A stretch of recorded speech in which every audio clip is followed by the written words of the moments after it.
Muito bem, gente. Então, olha, eu vou mostrar umas coisas para vocês que eu separei aqui, para sintetizar um pouco, não é?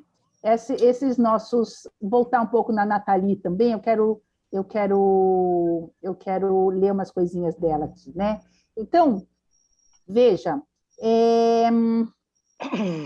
vou ler umas coisas que eu separei dela para vocês, que é o seguinte, né? Imagine que a prática de escrever é um espaço que sempre o ou a acolherá de braços abertos, sem lhe exigir nenhuma lógica ou coerência. É a nossa floresta selvagem, onde reunimos energia para ir aparar o nosso jardim, escrever nossos belos textos, e é uma prática contínua. Tá? Então, a prática de escrever sempre nos acolherá de braços abertos. Eu acho que é importante a gente manter. A Nathalie, para o primeiro livro dela, ela ficou 2 anos fazendo essa prática de escrita, até ir descobrindo qual era efetivamente o tema que ela queria escrever, quais eram as obsessões dela, qual era o que a mente dela queria dizer. Nem todo mundo tem esse tempo, tem prazo de tese, prazo para artigo, prazo para etc., né? Mas a questão é, se vocês continuarem com essa prática, e vocês podem também criarem seus próprios grupos, né? A partir do nosso grupo no WhatsApp, podem sugerir, dizer, olha, toda sábado, das 6 da manhã até as 7 da manhã, eu vou estar lá praticando a prática da escrita. Quem quiser se juntar comigo, entre nesse link, né? Vocês podem criar grupos, pequenos grupos, em duplas, né? Porque essa coisa de fazer algo em conjunto ajuda muito. Então, eu acho que é um pouco esse estímulo, né, de continuar.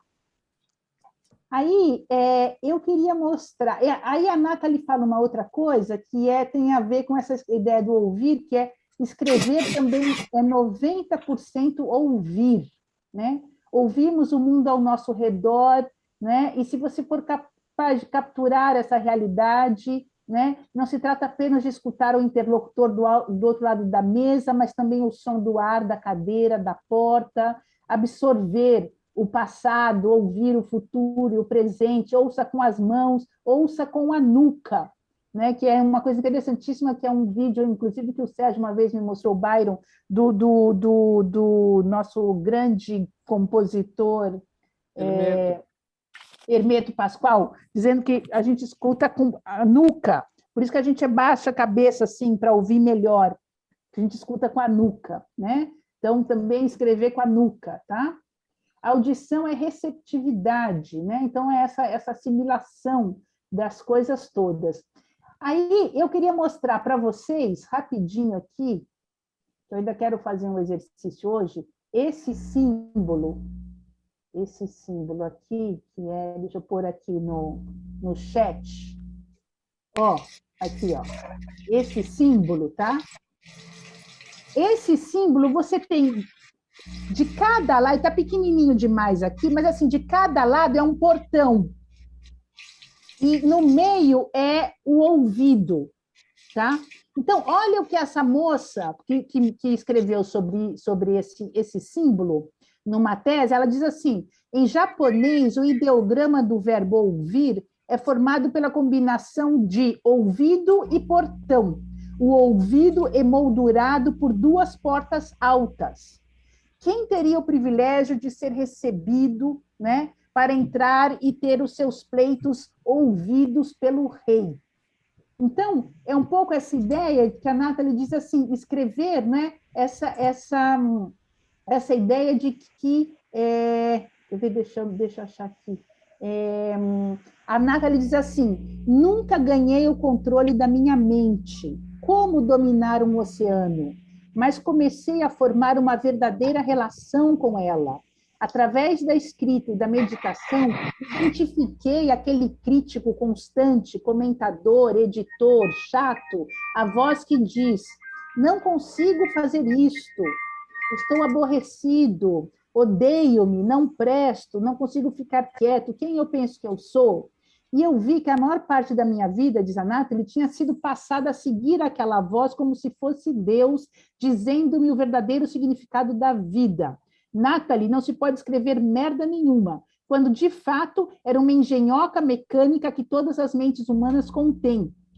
Mas, enquanto eu escrevia mais tempo e fui mais fundo, né, percebi o seu verdadeiro propósito. Essa voz é o guardião no portão. Temos de provar a nossa coragem, a nossa determinação, fazer frente ao seu grito incômodo antes que entregue as joias escondidas. E o que são essas joias? O nosso próprio núcleo e coração humano.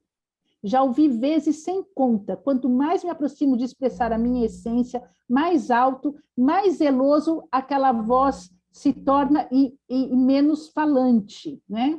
Tem sido útil compreendê-la, não como um pai que diminui, mas como algo universal, impessoal, uma espécie de teste espiritual. Então, eu não tenho de murchar ou fugir da censura do pai, da mãe ou do professor severo, mas, ao invés disso, é o sinal para perseverar e dizer, vou em frente e com a minha caneta eu sigo escrevendo. Tá?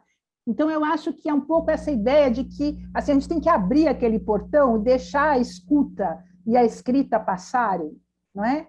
E deixar essa expressão sair, e quando essa vozinha ficar falando isso, deixa ela falar, escreve ela, mas não deixe ela impedir a prática, né? E, de novo, confiem, né, que essa prática vai gerando um processo automático de autoconfiança, entende?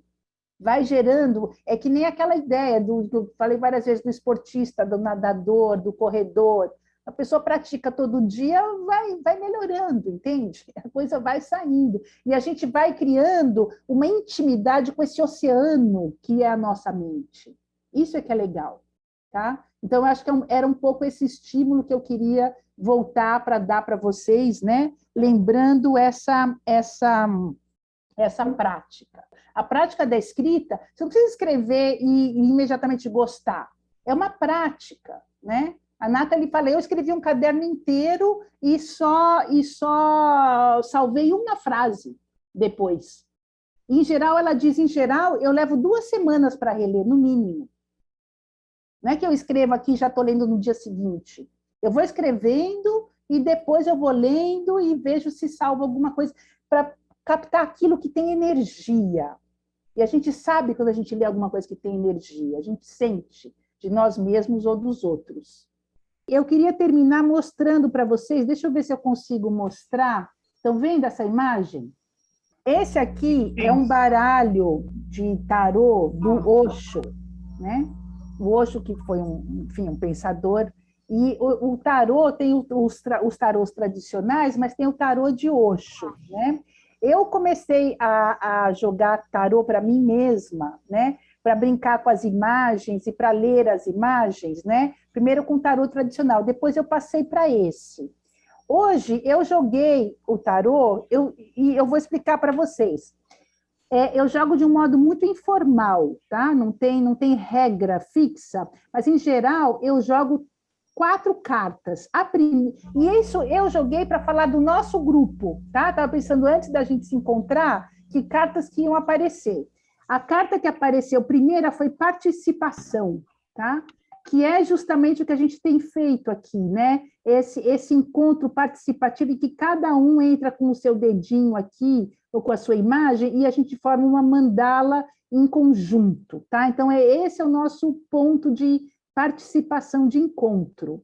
Essa participação leva ao caminho de possibilidades. Tá vendo? Tem uma águia voando aqui num campo aberto. Então, são as possibilidades que se abrem a partir da partilha da participação. A terceira carta é a do rebelde, que é justamente aquele que solta as amarras, né? E que sai escrevendo, é assim que eu leio, né? Sai escrevendo nos seus cadernos tudo que lhe vem à mente sem o controle da razão, da censor, é o da rebeldia, é o da liberdade, portanto, das correntes, né? Que vai dar como dica para nós a ideia dessa bela mulher aqui, que é a da partilha, é o sharing, tá vendo? Ela carrega uma vela, uma luz, ela partilha as coisas. Então, da participação para a partilha, é essa ciranda que a gente tem feito, tá? Então, essa é a ideia da gente continuar partilhando. Daqui saem 2 cartas recados. A primeira é aventura. tá? Então, considerar essa escrita, essa prática, esse coletivo como um caminho de aventura que abre finalmente para uma new vision, uma nova visão, tá? Então, essa é uma espécie de carta tarô mandala, né, que saiu hoje para o nosso grupo, mas que eu achei muito bela essa conjugação de imagens,